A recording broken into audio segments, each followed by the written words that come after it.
Alright, welcome to Life 101 class. We'll do a quick review and get to the new stuff.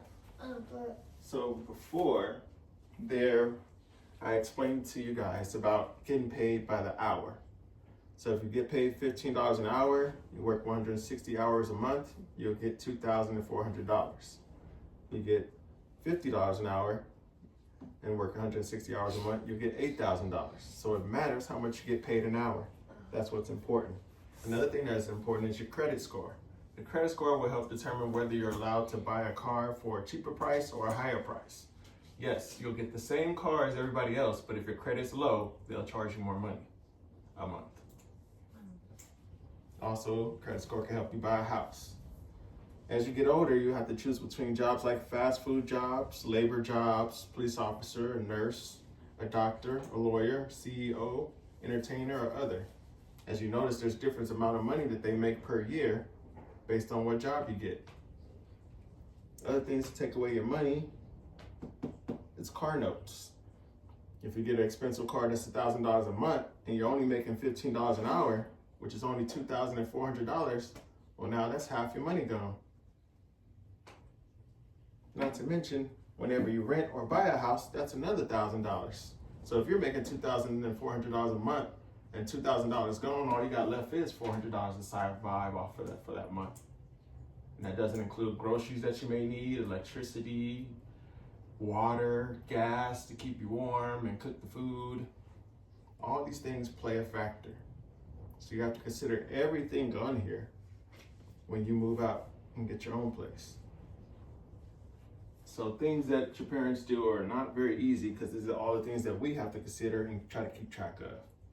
You gotta try to keep your credit score good in the 700s, because anything below 700s, they don't want to give you a good deal. But if you could get it to 850, that'd be perfect.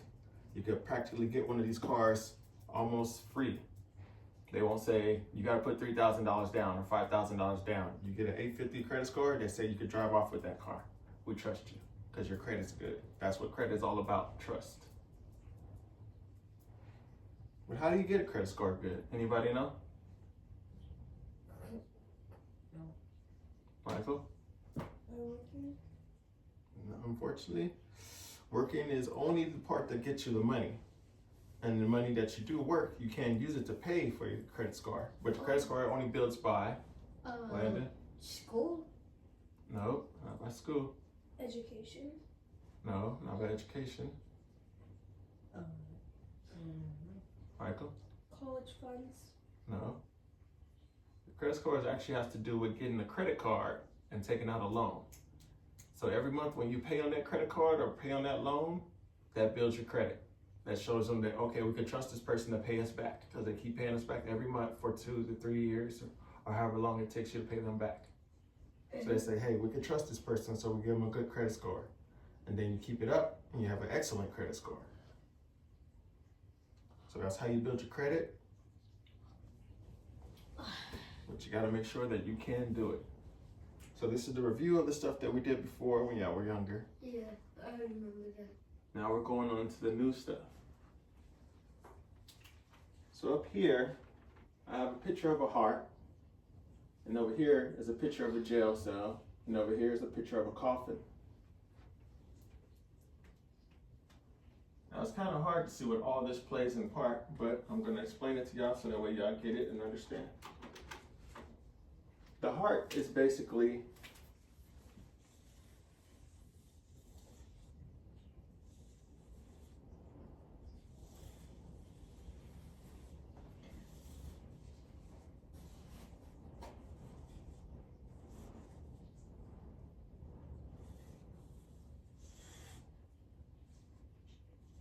a house. Why is the heart a house? Because a heart and a house is where you're going to find love. Your parents love you very much. That's why they get a house, to keep you sheltered from the cold winds, the cold, the rain, too much sun. That's why the house has a refrigerator to keep the food so that you have something to eat, a shower, a bathtub so you can clean yourself. Because then what happens if you don't clean yourself? You're gonna be stinky. Yeah, and what else happens after when you get stinky? You start to just keep attracting dirt. Well, if you're stinky, then your body's gonna develop rashes.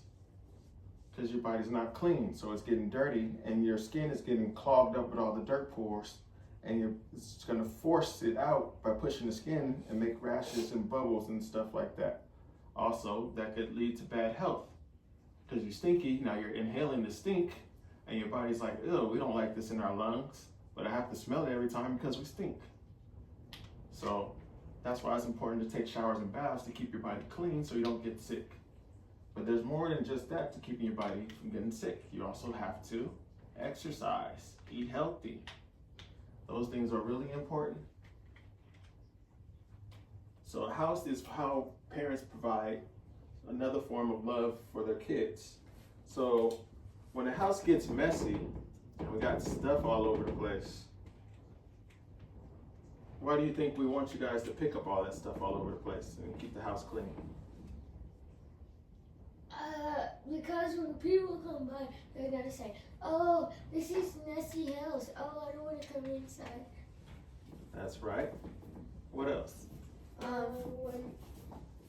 Because it's not that you need to earn money when you do it, but it's because when you have nice things, you need to work to keep them nice. That's right. What else? Michael, Leona, you haven't said nothing. You know why we gotta keep the house clean, Leona? No?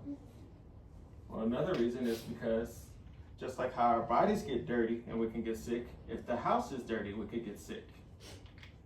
Some simple things just as dust can be on ceiling fans, TVs, and what it does, it'll come down and you breathe it in.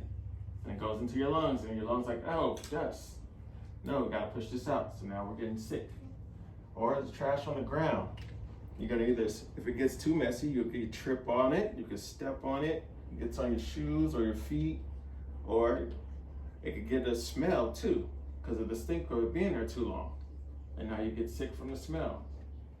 Everything decays, which means it gets old and dies off and creates a smell. So we have to keep everything clean so we can stay healthy and don't get sick. There's a lot of things to staying healthy and don't get sick. So, just like how the heart is in the middle, the house is in the middle, and there's these circles around it. So anybody know what these circles around it mean? For the heart, it's weak, rich, and wealthy. Yep. But the first one is working class, the second one is rich, and the third one is wealthy. Now, this is part of Life 101 because this is about when you leave out the house and you move to get your own place, you're gonna have to do what to keep your own place? Pay bills. And how do you pay those bills? By working. Yeah, so that's why the first one is working. Now, when you're working to pay bills and stuff, but you may not be making a lot of money. So you can't say you're rich. So how much in an hour would you say is being rich? $10, $15, $20, $50, or $100? $100. Yep, $100 would more like being rich because when you work 160 hours a month, you're making $16,000 a month, which is $192,000 a year. Oh. So every year you made $192,000. That's something that I would consider to be rich. Yeah. Now to be wealthy, you're gonna have to own businesses and stuff. Because that's the trick to it. You gotta be able to make more money without working. And you need a business that can run by itself. Can anybody name a business that can run by itself that don't need you to be there? Walmart. Walmart? Jack and Marks. Probably. Home Depot. Yeah, so those places, they need workers, right? Bank. So even though you're wealthy, you need the workers at your Walmart or your Jack in the Box to work. Yep. But because you got workers, what if they call in sick or don't feel like working one day? Then you gotta fill in the job. No, you gotta hire more people. Yeah, you gotta find more people. So it's not exactly running itself completely because you still gotta check in on it every now and then. So what business could run without you having to be there or worry about it? A bank. But on that account, banks do get robbed almost every day. And also banks need the bank teller to be there and work, because if they call in sick and don't show up, don't feel like working, someone has to fill it in. Apartment businesses, like people who basically are all a real estater. They don't need the boss there, but a whole bunch of people are there. Yeah. So what helps your business run without you really needing to be there is what? A manager. So you hire a manager, and the manager worries about who calls off and who doesn't show up and hiring more people. So that makes it possible for your business to run without you being there, as long as the manager is doing a good job. But if you want to not have to ever come into your business at all, you get a business that doesn't really require you to do anything but sell your product. What do everybody need? Health things. Yep. Like shampoo or medicine, stuff like that. Yeah, so if you sell a product, like everybody needs tissue to wipe their butt, well, we're never ever gonna stop needing tissue because you gotta poop all the time. So something like that, you don't really need to be there, and you don't really need no workers besides building the tissues. And it's putting them in the packages, sending them off. If someone doesn't show up or call in, you'll probably still be okay. Now, since we talked about the working class being rich and wealthy, so the wealthy is people who, never basically run out of money. They got $1 billion or $1 trillion. You're not gonna run out of money no time soon. You could spend and not really worry about it. But over here, on this side, I have a jail. And the process of the jail has circles too.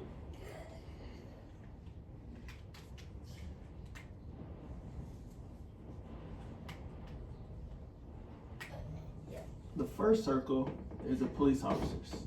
They get you and they take you to jail. The second circle is judges. They decide if you go to jail. They decide how long you go to jail for, or if you go to jail at all. So, can anybody tell me the difference between a jail and a prison? Landon? One is cold. No, they're both cold. Michael? A jail is where you go but soon you get released out of. Yeah, jails only hold you from that time being, maybe a day to a year. If you stay in, and if you get a sentence longer than 1 year, you go to prison. Prison, you can barely even get out of. It's like 1 century. Prison is like where they have a whole bunch of guards and fences on the outside of it. So it's a secluded area far away from everybody else. While jail could be at the police station. They just put you in there, they hold you there for however long they need to hold you, and then they let you go. That's why people break out of jail instead of breaking out of prison, because it's harder to break out of prison than jail. Yeah, it's a lot harder to break out of prison. Now, the reason why I bring up police, judges, and jails is because even though you have a house, or if you're in the working class or rich class, or if you're wealthy, the police can still go get either one of these people, arrest any one of these people. No matter what you're doing, the police can arrest you if you're breaking the law. But the crazy thing about these different levels is that the wealthy actually have enough money to tell the police to look the other way.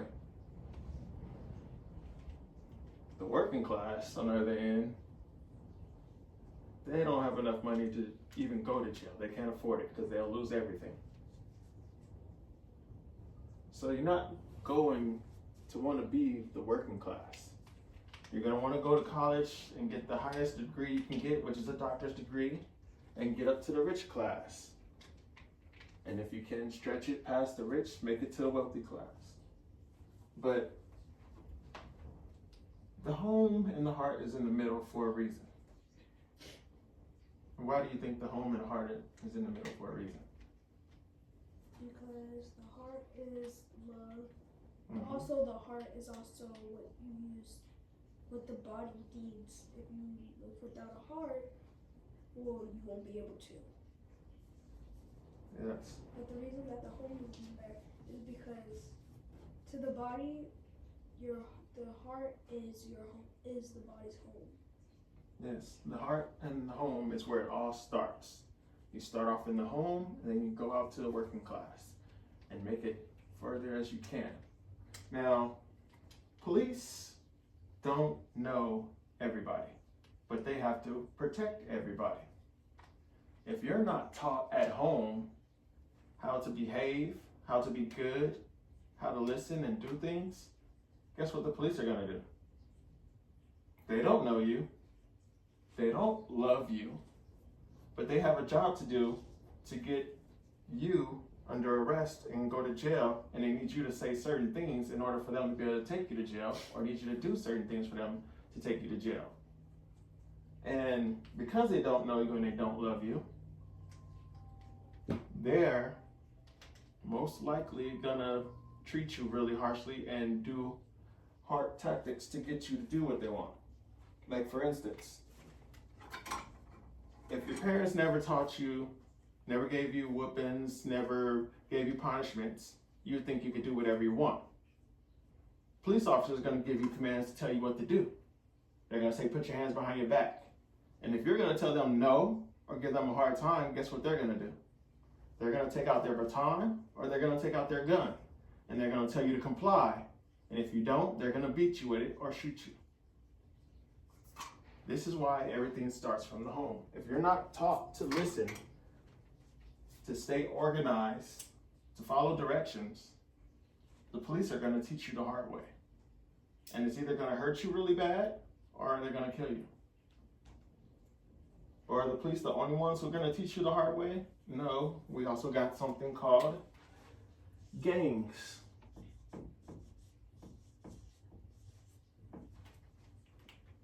And oh, can I explain this one? I'm really good at explaining this one. okay. Alright. So, let me teach you about gangs. Gangs is when you mess with somebody who's in a gang, you're basically done for. Because gangs have different basically gangs are like a working class. Each one has their own special way of doing things. They have their own way, and also gangs have their own nickname for that person. That person has what they need and what they want. Gangs don't really think they need anything, but if they want something, they're gonna take it. They don't deal with the police, they run from them. Sometimes. Okay. All right, let me give a little bit more detail to that. So, gangs are not the working class. They're the class that's have to get by stealing from people or stores or robbing people at gunpoint or with a weapon, or they sell drugs. Those are the three things that they're most likely into doing in order to get their money so that they can survive. Now, if we didn't have gangs, would we need police officers? No, but yeah, we would. Yes. So police officers not only have the job of dealing with gangs, but they have to deal with the regular people as well. And it's almost impossible, if not hard, to figure out, who you're dealing with. You're like, I don't know if this person's from a gang, but they don't like gang members, so they are gonna be quick to take out their baton or a gun for a gang member because they know gang members usually have weapons on them, like a knife or a gun. Yeah. So police are the ones who will get you, if you can't follow directions and listen, and take you to jail, and the judge will decide how long you go to jail. But if the encounter with the police officer doesn't go good, you could end up in a coffin. You could end up dead from police or gangs. So it all starts here at the home where the heart is, to teach you how to avoid getting into trouble with the police and the gangs. And we hope that we teach you well enough that you can listen and actually be able to avoid getting caught by gangs or by the police. The police and the gangs, not only will the police put the gangs in the coffin, but the gangs will put the police in the coffin. Yeah. One time. Yeah, because when they come fight, they end up shooting and killing each other. And you spell listen. Spell what? Listen. Listen.